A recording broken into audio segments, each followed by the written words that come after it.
Question ചോദിക്കട്ടെ. Question ഇതാണ്,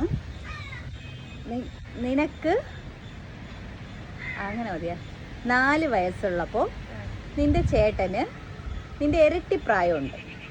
അങ്ങനെയാണെങ്കിൽ നിനക്ക് 50 വയസ്സ് വരുമ്പോൾ നിന്റെ ചേട്ടന് എത്ര പ്രായം വരും? എനിക്ക് 4 വയസ്സുള്ളപ്പോൾ എൻ്റെ ചേട്ടൻ എൻ്റെ ഇരട്ടി പ്രായം. 4 ഇരട്ടി 8. നിനക്ക് 50 വയസ്സുള്ളപ്പോൾ എൻ്റെ ചേട്ടൻ എൻ്റെ ഇരട്ടി പ്രായം 100. ആലോചിച്ച് ഉത്തരം പറയൂ. എനിക്ക് 4 വയസ്സുള്ളപ്പോൾ എൻ്റെ ചേട്ടന് എൻ്റെ ഇരട്ടി പ്രായം. ഓ, എനിക്ക് 50 വയസ്സുള്ളപ്പം എൻ്റെ ചേട്ടന് 20 ഇരട്ടി പ്രായം. 4 വയസ്സുള്ളപ്പോൾ നിന്റെ ചേട്ടന് ഇരട്ടി പ്രായം എന്ന് എത്രയായിരിക്കും?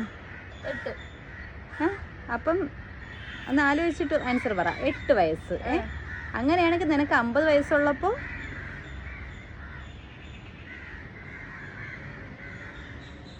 100.